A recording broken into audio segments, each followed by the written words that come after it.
Trump کے حلف اٹھاتے ہی بہت سارے مسائل کھڑے ہو گئے ہیں. 27 یورپی ممالک مل کر بھی اپنے بجٹ پر اتنے پیسے نہیں لگا سکتے جتنے اکیلے امریکہ جو ہے وہ یورپ کے ڈیفنس پر پیسے لگا رہا تھا. فرانس کے صدر ایمانوئل میکرون نے یہاں تک کہہ دیا کہ اب ہمیں جو ہے وہ اپنے ڈیفنس پہ کام کرنا ہوگا اور بہت خرچہ کرنا ہوگا. تو اب ویسٹ کی بھی ترجیحات میں اپنا ڈیفنس آ جائے گا، جبکہ دوسرے سیکٹرز وہاں پر بھی اب ہمیں سفر کرتے دکھائی دے رہے ہیں.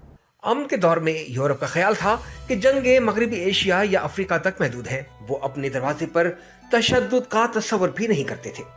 لہٰذا جب لڑائی شروع ہوئی تو وہ بے بس ہو گئے. یوکرین پر نظر ڈالیں تو یورپی رہنما چاہتے ہیں کہ کیف ان کی یونین یعنی یورپی یونین میں شامل ہو جائے. کیف بھی یورپی یونین اور نیٹو میں شامل ہونا چاہتا ہے، لیکن روس اسے اجازت نہیں دے گا. روس اس سلسلے میں کیا کر رہا ہے؟ وہ امریکہ کو قیادت کرنے دے رہا ہے. یوکرین کو امریکہ کی فوجی امداد $66 ارب ہے، جبکہ یورپی یونین یوکرین کو $48 ارب کی فوجی امداد فراہم کر رہا ہے. ذرا تصور کریں، یورپی یونین میں 27 ممالک ہیں. یہ 27 ممالک مل کر اپنے دفاع پر امریکہ کے مقابلے میں صرف 70% خرچ کر رہے ہیں. نتیجہ یہ ہے کہ وہ صدر ڈونلڈ ٹرمپ کے رحم و کرم پر ہیں. انہوں نے یوکرین میں جنگ کے خاتمے کا دعویٰ کیا ہے، لیکن ان کے اتحادیوں نے یوکرین کی فوجی امداد بند کرنے کا مطالبہ کیا ہے. اگر ایسا ہوتا ہے تو یوکرین کو شکست ہو سکتی ہے اور یورپی یونین سائیڈ لائن میں بے بسی کی تصویر بن سکتا ہے. یوکرین کے صدر زیلنسکی چاہتے ہیں کہ یورپ کی اپنی سیکیورٹی پالیسی ہو. وہ کہتے ہیں کہ یورپی ممالک کو سلامتی پر ضروری رقم خرچ کرنے کے لیے تیار رہنا چاہیے. ان کا کہنا ہے کہ یورپی یونین سمیت ہر کھلاڑی کی اپنی سیکیورٹی پالیسی ہونی چاہیے، لیکن یہ راتوں رات نہیں ہوگا. آخر یورپی یونین نے طویل عرصے سے اپنی فوجی صلاحیتوں کو نظر انداز کیا ہے. صدر میکرون کا یہ بھی کہنا ہے کہ یورپ کو نہ صرف دفاع کے لیے زیادہ خرچ کرنا ہے بلکہ اسے اپنی صنعت بھی تیار کرنی ہے. پولینڈ کی بھی یہی رائے ہے. ان کے وزیر اعظم کا کہنا ہے کہ یورپ کو زندہ رہنے کے لیے ہتھیار اٹھانے ہوں گے. اگر یورپ کو زندہ رہنا ہے تو اسے مسلح ہونا پڑے گا. پولینڈ میں کوئی بھی جنگ نہیں چاہتا، لیکن یوکرین کی خوفناک جنگ کے دوران یورپ کو سب سے زیادہ نقصان اٹھانا پڑا. شاید یہی وجہ ہے کہ تاریخ کی اس المناک تکرار سے بچنے کے لیے اب سب امن کی پالیسی کو چھوڑ کر ہتھیار اٹھانے کی بات کر رہے ہیں.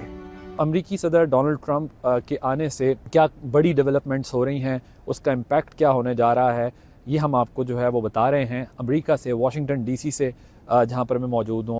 شام ڈھلتے ہی واشنگٹن ڈی سی کی سڑکوں پر شدید رش نظر آتا ہے. London, New York, Washington D C یہ ایسے شہر ہیں جہاں پر آپ اگر 2-3 بجے کے بعد کہیں نکلنے کا ارادہ کر رہے ہیں تو یہ بہت اوور کراؤڈڈ ہوتے ہیں، اور یہاں پر آپ کو ٹریفک، گاڑیاں، لوگ سڑکوں پر اس طرح نظر آتے ہیں جس طرح شاید کوئی میلہ چل رہا ہو. جو سفر عموماً آپ 10 منٹ یا 15 منٹ میں طے کرتے ہیں، اگر آپ واشنگٹن ڈی سی میں اس ٹائم پر نکلیں جب لوگوں کی آف ہو جاتی ہے، چھٹی ہو جاتی ہے، تو وہ سفر 45 منٹ اور 1 گھنٹے پر محیط ہو جاتا ہے. سم ٹائمز اس سے بھی زیادہ ہو جاتا ہے، کیونکہ یہاں پر اس بات کا بہت خیال رکھا جاتا ہے کہ اگر روڈ کلوزر ہو، کوئی ایکسیڈنٹ ہو جائے تو موومنٹ بہت زیادہ سلو ہو جاتی ہے اور بہت کیئرفل طریقے سے دوسری گاڑیاں ڈرائیو کر رہی ہوتی ہیں. بہرحال واشنگٹن ڈی سی کا موسم سرد ہے اور ماحول گرم، کیونکہ ڈونلڈ ٹرمپ جس قسم کے بیانات دے رہے ہیں اور جو اقدامات کر رہے ہیں وہ دنیا کے لیے بہت ہی گرم خبریں ہیں. اس وقت ڈونلڈ ٹرمپ پوری دنیا کے میڈیا میں ہیڈ لائنز بچھائے ہوئے ہیں، کیونکہ ہر ملک کو یا بڑے ملک کو یا ریلیونٹ ملک کو وہ کوئی نہ کوئی پیغام دے رہے ہیں. اور ہمارا سوال اب بھی یہی ہے کہ پاکستان اس تمام معاملے میں اپنے آپ کو کیسے فٹ ان کرتا ہے، پاکستان اس نئی انتظامیہ کے ساتھ کس طرح کام کرتا ہے اور کیا اقدامات کرتا ہے جس سے پاکستان کے مفادات کو فائدہ پہنچے.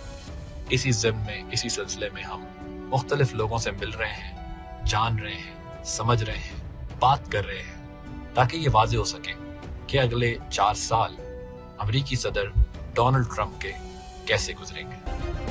سبسکرائب کریں اور بیل دبائیں تاکہ کوئی خبر رہ نہ جائے.